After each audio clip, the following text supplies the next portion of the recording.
வணக்கம். நான் உங்கள் டாக்டர் விமல் பேசுறேன். இன்னைக்கு நம்ம கிளினிக்ல டிஸ்கஸ் பண்ண போற ஒரு காமனஸ்டான மெடிக்கல் டயக்னோசிஸ் பத்தி தாங்க பார்க்க போறோம். அது வேற ஒன்றும் இல்லைங்க, ஹைப்போதைராய்டிசம்.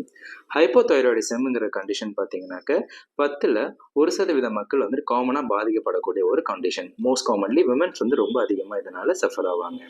சரி, ஹைப்போதைராய்டிசம் அப்படின்னா என்ன அப்படின்னு பார்த்தீங்கன்னா, எல்லாருக்கும் இருக்கக்கூடிய ஒரு காமனஸ்டான ஒரு சுரப்பி, அதாவது தைராய்டு சுரப்பிங்கிற ஒரு உறுப்பு வந்துட்டு தன்னோட செயல்பாட்டு திறன் எப்பெல்லாம் குறையுதோ அப்போ அது உடம்புல ஒரு சில வகையான எஃபெக்ட்ஸ் அண்ட் சைன்ஸ் அண்ட் சிம்டம்ஸும் கொஞ்சம் காட்டுங்க. அதுதான் நம்ம ஹைப்போதைராய்டிசம் நம்ம மெடிக்கலி சொல்றோம். சரி, இப்போ ஹைப்போதைராய்டிசம் ஓகே. சரி, இப்போ நார்மலான தைராய்டு சுரப்பிக்கு என்னென்ன வகையான எஃபெக்ட் நம்ம உடம்புல இருக்கு அப்படிங்கிற டவுட் வந்துச்சுன்னா அதுக்கு உண்டான வழியை நான் சொல்றேன் பாருங்க. ஒரு நார்மலான ஒரு தைராய்டு கிளாண்ட் இருக்கு அப்படின்னு வச்சுக்கோங்களேன். அதோட ஃபங்க்ஷன் எபிலிட்டி அப்படின்னா நம்ம உடம்போட கம்ப்ளீட்டான ஒரு ஃபங்க்ஷன்ஸ் லெவலை இது மெயின்டைன் பண்ணும். அது எங்க ஆரம்பிக்குதுன்னா நம்மளோட மெட்டபாலிசம்ல இருந்து நம்ம growth அண்ட் டெவலப்மெண்ட்ல ஆரம்பிச்சு நம்ம கம்ப்ளீட்டா நம்ம உடம்போட எல்லா சிஸ்டம்ஸ் அண்ட் ஆர்கன்ஸ் எல்லாத்துலயுமே வந்து இதோட எஃபெக்ட் ஃபுல் அண்ட் ஃபுல் டாமினேட்டா இருக்குங்க. அதனால தான் இந்த தைராய்டு கிளாண்டோட எஃபெக்ட்ஸ் ஹார்மோன்ஸ் பேஸ் பண்ணி இது ஒரு பர்சனாலிட்டி ஹார்மோனுங்கிற ஒரு எஃபெக்ட் நமக்கு கொடுக்குறாங்க. அதை பத்தி டீட்டெயில் நான் சொல்ல போறேன். சரி, இருக்கட்டும். சரி, மெட்டபாலிசம் அப்படின்னு என்னன்னு பார்த்தீங்கன்னா நம்ம உடம்புல நம்ம சாப்பிட்ற ஃபுட் இருக்கு இல்லைங்களா, அந்த ஃபுட் வந்து எந்த அளவுக்கு சத்தா மாதிரி உடம்புல வந்துட்டு மெயின்டைன் ஆகி ஒர்க் ஆகுது அப்படிங்கிறத தான் நம்ம மெட்டபாலிசம்னு சொல்றோம். அந்த எஃபெக்ட் ஒரு எவ்வளோ பெரிய இம்பார்ட்டன்ட் இல்லைங்களா, அதையவே நம்ம தைராய்டு கிளாண்ட் தான் வந்துட்டு கண்ட்ரோல் பண்ணுது.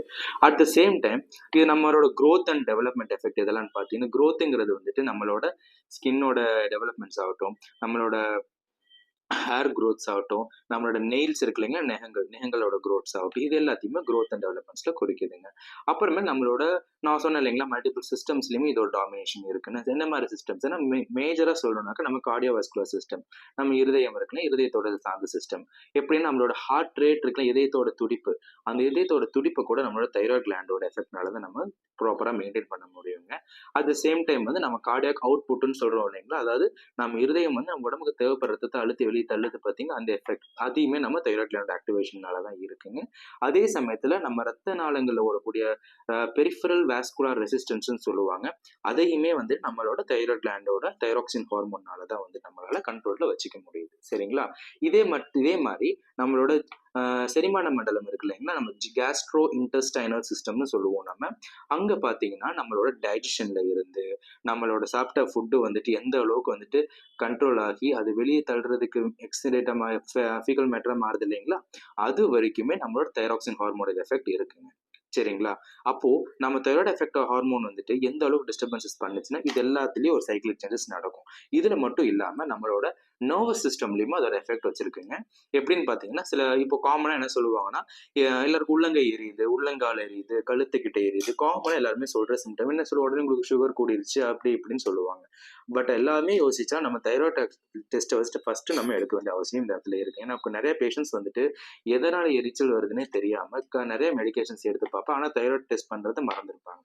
ஸோ அவங்களுக்கு இந்த வீடியோ ஹெல்ப்ஃபுல்லா இருக்கும். ஸோ என்ன பண்ணும் பார்த்தீங்கன்னாக்க, திடீர்னு பார்த்தீங்கன்னா உள்ளங்காலும் நல்ல எரிச்சல் கொடுக்கும். சம்டைம்ஸ் பார்த்தீங்கன்னா அப்படியே ஆல்டர்னேட்டிவ் ஆகி ஒரு கூசுற தன்மை மாதிரி மாறும். அதுக்கப்புறமே இல்லைன்னு பார்த்தீங்கன்னா உள்ளங்கை அதிகமாக வேர்வை உண்டாகும். இது எல்லாமே வந்து அதோட காமன் எஃபெக்ட்டுங்க. திடீர்னு மறுத்து போகும். முக்கியமான விஷயம் மறுத்து போகும். அதான் இதோட ஒரு மோஸ்ட் நோட்டபிள் பாயிண்ட் ஆக்சுவலி. சரிங்களா? இது ஒரு எஃபெக்ட் இருக்குங்க. இதே மாதிரி நிறைய எஃபெக்ட்ஸ் வந்து தைராய்டு நம்ம உடம்புல வச்சிருக்கு. சரிங்களா? அதே சமயத்துல நம்ம உடம்போட பேசல் மெட்டபாலிக் ரேட்டையுமே இதுதான் வந்துட்டு கண்ட்ரோல் பண்ணுதுங்க.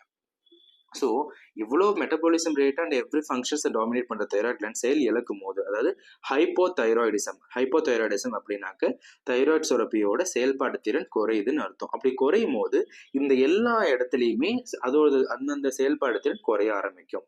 அது எப்படி நம்ம கண்டறியலாம்னு பார்த்தீங்கன்னா, சில சைன்ஸ் அண்ட் சிம்டம்ஸ் இருக்கு. அதே சமயத்துல நம்மளோட பிளட் டெஸ்ட் மூலியமா நம்ம ஃபைண்ட் அவுட் பண்ணலாம். பட் சைன்ஸ் அண்ட் சிம்டம்ஸ் நமக்கு ஆரம்பத்திலே தெரியும், நம்ம அதை வச்சு கூட நம்ம ட்ரீட்மெண்ட் ஸ்டார்ட் பண்ணலாம். பட் நம்ம பிளட் டெஸ்ட்ங்கிறது ஒரு சப்போர்ட்டிவ் ஹேண்ட் தான். சரிங்களா? ஓகே. சரி, சைன்ஸ் அண்ட் சிம்டம்ஸ்னா என்ன மாதிரி சைன்ஸ் அண்ட் சிம்டம்ஸ் நம்ம காமனஸ்டா வரும்னா, எல்லா இண்டிவிஜுவல்ஸ்ல ஒரு மேக்ஸிமமான பர்சனாலிட்டிஸ் எக்ஸ்பீரியன்ஸ் பண்ணக்கூடிய ஒரு காமனஸ்ட் சிம்டம்ஸ் என்னன்னு பாத்தீங்கன்னா, சில பேர் சொல்லுவாங்க, காமன்லி என்ன சொல்லுவாங்கன்னா, நான் கரெக்டா பேலன்ஸ் டேட்டா சாப்பிட்றேன் சார், ஆனா எனக்கு வெயிட் கெயின் ஆயிட்டே இருக்கு. நான் ப்ராப்பராக ஃபிசிக் மெயின்டைன் பண்ணுறேன், ஆனால் எனக்கு வெயிட் கெயின் ஆகிட்டே இருக்குது. எனக்கு வெயிட் கெயின் இருக்குது, நான் நல்ல எக்ஸசைஸ் ஆக்டிவிட்டீஸ்லாம் பண்ணுறேன், பட் எனக்கு வெயிட் லாஸ்க்கு ஒரு இம்ப்ரூவ்மெண்ட்டே தெரியுறதில்லன்னு சொல்லுவாங்க. இது ரொம்ப இம்பார்ட்டண்ட்டான பாயிண்ட். இதை நீங்கள் ஃபர்ஸ்ட் செக் பண்ண வேண்டிய இடம் வந்து தைராய்டு. ஓகேங்களா? அடுத்தபடியாக பார்த்தீங்கன்னாக்க நமக்கு இந்த ஹேர் ஃபால் இருக்குங்க. ஹேர் ஃபால் எடுத்துக்கிட்டிங்கன்னா முடி வந்துட்டு உடையும், பிரிட்டில் ஹேர்ஸ்ன்னு சொல்லுவாங்க, உடையும். அண்ட் சம்டைம்ஸ் பார்த்தீங்கன்னா ஃபுல் அண்ட் ஃபுல் அந்த ஃபாலிக்கலோட சேர்த்து ஹேர் உதிர ஆரம்பிக்கும். இந்த கண்டிஷனுக்கு நம்ம தைராய்டில் ஒரு கான்சென்ட்ரேஷன் வைக்க வேண்டிய விஷயம் இருக்குங்க. யாருக்கெல்லாம் அனிமிக் இருக்கோ ஃபர்ஸ்ட் ஆஃப் ஆல் ஒரு தைராய்டு சேர்த்து டெஸ்ட் பண்ணுறது ரொம்ப எசென்ஷியலான பார்ட்டு சொல்ல விரும்புகிறேன் நான். அதுக்கப்புறமேல் பார்த்தீங்கன்னா வேறு சில சிம்டம்ஸ் எடுத்துக்கிட்டிங்கனாக்கா அதிகப்படியான வேர்வை, ரொம்ப ஸ்வெட்டிங் ரொம்ப அதிகமாக வருது, அன்கண்ட்ரோல்டு ஸ்வெட்டிங் எந்த ஸ்டான்சஸாக இருந்தாலும் சரி அதுக்கு நம்ம செக் பண்ணணும். அதிகமாக என்னால் குளிரை டாலரேட் பண்ண முடியல அப்படிங்கிறதுக்கு நம்ம எடுத்துக்கணும். பசி எடுக்கிறதே இல்லை, எடுத்தால் ரொம்ப அதிகமாக எடுக்குது அப்படிங்கிறத நம்ம யோசிக்கணும். இன்ஃபேக்ட் ஷார்ட்டஸ்டான சிம்டம் என்ன தெரியுங்களா? சில பேர் சொல்லுவாங்க, எனக்கு எவ்வளோ பண்ணால் எனக்கு கான்சென்ட்ரேஷனே கிடைக்க மாட்டேதுன்னு சொல்லுவாங்க, ஒரு டிப்ரெஷன் ஸ்டேட்டாகவே இருக்குன்னு சொல்லுவாங்க, அதிகமான ஒரு கன்ஃபியூஸ்டு ஸ்டேட்டாகவே இருக்குன்னு சொல்லுவாங்க. அதுக்கு கூட நம்ம தைராய்டு டெஸ்ட்டை நம்ம எடுத்து பார்க்கறது ஒரு குரூஷியலான ஒரு பார்ட்டு தாங்க இந்த இடத்துல. சரிங்களா? சரி, இதெல்லாமே அதோட சிம்டம்ஸு இன்க்ளூடிங் ட்ரை ஸ்கின் இருந்தாலுமே நமக்கு அதர் காசஸை ரிலேட் பண்ணி பார்க்கும்போது நமக்கு தைராய்டு ஒரு காசஸில் வந்து நிற்கிதுங்க. சரிங்களா? ஓகே, இது எல்லாமே நம்மளோட சைன்ஸ் அண்ட் சிம்டம்ஸில் ஒரு காமனஸ்டான பார்ட் நம்ம பார்த்துட்டோம். சரி, இப்போ நம்ம தைராய்டு டெஸ்ட் பண்ணி பார்க்குறோம் இல்லைங்களா? அது நம்ம என்ன பண்ணணும்னு பார்த்தீங்கன்னா, நம்ம தைராய்டு ஃபங்க்ஷன் டெஸ்ட் அப்படின்றத நம்ம எடுப்போம். நம்ம தைராய்டு லெவலில் தெரிஞ்சுக்கிறதுக்காக அந்த டெஸ்ட்டை நம்ம எடுப்போம். அப்படி எடுக்கும்போது நமக்கு ஹைப்போ தைராய்டிசம் அப்படிங்கிற கண்டிஷன் நான் சொன்னேன் இல்லைங்களா? தைராய்டு லெவல் வந்துட்டு உங்களுக்கு டிஸ்டர்பன்சஸ் இருக்கும்னு. நம்ம தைராய்டு கிளாண்ட் சுரப்பியோட செயல்படுத்திறன் குறையிறதுனால ஆட்டோமேட்டிக்காக உங்களோட டிஎஸ்ஹெச்ன்னு சொல்லுவாங்க, தைராய்டு ஸ்டிமுலேட்டிங் ஹார்மோன்.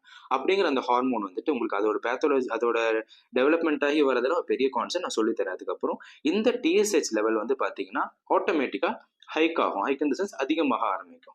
இது அதிகமாகும் போது ஆட்டோமேட்டிக்காக நம்ம பிளட் ஸ்ட்ரீமில் வரக்கூடிய தைராக்சின் T4 இருக்கு இல்லைங்களா? T4 T3 லெவல் வந்துட்டு சேஞ்சஸ் வந்து ஃப்ளக்சுவேஷன்ஸ் வர ஆரம்பிக்கும். இந்த டிஎஸ்ஹெச் கூடுனாலே நம்ம உடம்புல இது அத்தனை சிம்டம் தான் சொன்ன அத்தனை சிம்டம்ஸுமே உங்களுக்கு கவர் ஆக ஆரம்பிக்கும். ஸோ இதுதான் அதோட ஒரு ஷார்ட்டஸ்டான ஜஸ்ட் பார்ட்டுங்க. சரி, இப்போ இந்த மாதிரிலாம் ஆயிடுச்சு சரிங்களா? இப்போ இதை நம்ம எப்படி கண்ட்ரோல் பண்ணலாம் அப்படிங்கிறத நீங்கள் கேட்டிங்கன்னா, இப்போ எல்லாமே காமன் என்ன பண்ணுவோம்னா மெடிசன்ஸ் எடுத்துகிட்டு இருப்போம். நம்ம ரொம்ப வருஷமாக எடுத்துகிட்டு இருப்போம். மெடிசன்ஸ் எடுத்துகிட்டு இருக்கும்போது நல்லா இருக்குது, பட் ஆனால் விட்டால் உடனே திருப்பி நமக்கு தைராய்டு டிஸ்டர்பன்ஸ் ஸ்டார்ட் ஆகுதுன்னு சொல்லுவோம் இல்லைங்களா? அதுக்கு நம்ம என்ன பண்ணலாம்னா ஹோமியோபதி சிஸ்டம் மெடிசன்ஸ் நம்ம யூஸ் பண்ணலாம். ஹோமியோ மெடிசன்ஸ் எடுக்கும்போது என்னன்னு பார்த்தீங்கன்னா, நான் சொன்னேன் இல்லைங்களா, அந்த செயல்பாடு திறன் குறைஞ்ச அந்த தைராய்டு சுரப்பியோட லெவலில் நம்ம திருப்பியும் நார்மல் கொண்டு வரதுக்கு உண்டான வாய்ப்பு வந்து ஹோமியோபதியில் நல்ல ஒரு ஸ்கோப் இருக்குங்க. அதை நீங்கள் எடுக்கும்போது உங்களுக்கு சைட் எஃபெக்ட்ஸ் 100% கிடையாது. நீங்கள் மெடிசனை கரெக்டாக ட்ரஸ்ட் பற்றியா ஒரு ப்ராப்பரான கன்சல்டிங் பண்ணி ஒரு ப்ராப்பரான ஒரு மெடிசனல் கோர்ஸை அந்த பீரியட் ஆஃப் டைமுக்கு நீங்கள் ப்ராப்பர் டயட் அண்ட் நியூட்ரிஷன் பேசிஸோட ஃபாலோ பண்ணும்போது சூப்பரான ஒரு இம்ப்ரூவ்மெண்ட்ஸை நம்ம எடுத்துக்கலாம். ஓகே, அதே மாதிரி ஹோமியோபதி சிஸ்டம் எடுத்தால் நமக்கு ஸ்லோவாக இருக்கும், டியூரேஷன் எடுக்கும், நமக்கு க்யூர் ஆக, அதுக்கும் நம்ம சிம்டம்ஸை டெவலப் ஆகிடு, இட் வில் பிகம் காம்ப்ளிகேட், அந்த மாதிரி தாட்ஸ் எல்லாம் எதுவுமே வேண்டாங்க. ஹோமியோபதி ஸ்லோலாம் கிடையாது. உங்களுக்கு அக்யூரேட்டான ட்ரீட்மெண்ட்டை ப்ராப்பரான கன்சல்டிங்கில் நீங்கள் ப்ராப்பர் மெடிசன்ஸை நீங்கள் எடுக்கும்போது எக்ஸலண்ட் ரிசல்ட்ஸை நீங்கள் ஷார்ட் பீரியட் ஆஃப் டைமில் பார்க்கலாம். அட் த சேம் டைம் இது க்யூர் ஆகுதுங்கிறத மறந்துடாதீங்க. சரிங்களா? சரி, ஓகே. சரி, ஹைப்போதைராய்டிஸ் எப்படிலாம் மேனேஜ் பண்ணலான்னு கேட்டிங்கனாக்கா, ஃபர்ஸ்ட் ஆஃப் ஆல் நம்மளோட அந்த தைராய்டு லெவல் வந்து நமக்கு மெயின்டைன் ஆகிறதுக்கு நம்ம தைராய்டு கிளாண்ட் இருக்கு இல்லைங்களா, அந்த கிளாண்டுக்கு தேவையான ஒரு எசென்ஷியலான ஒரு கண்டென்ட் எதுனா நம்மளோட அயோடின் கண்டென்ட் தான். ஸோ நம்ம ப்ராப்பர் அயோடின் ரிச் ஃபுட்ஸை நம்ம எடுத்துக்கிறது ரொம்ப ரொம்ப எசென்ஷியல். இந்த இடத்துல நான் வெஜிடேரியனாக இருந்தால் நல்லா சீ ஃபிஷ்ஷஸ் நல்லா எடுத்துக்கோங்க, கொஞ்சம் யூஸ்ஃபுல்லாக இருக்கும். சரிங்களா?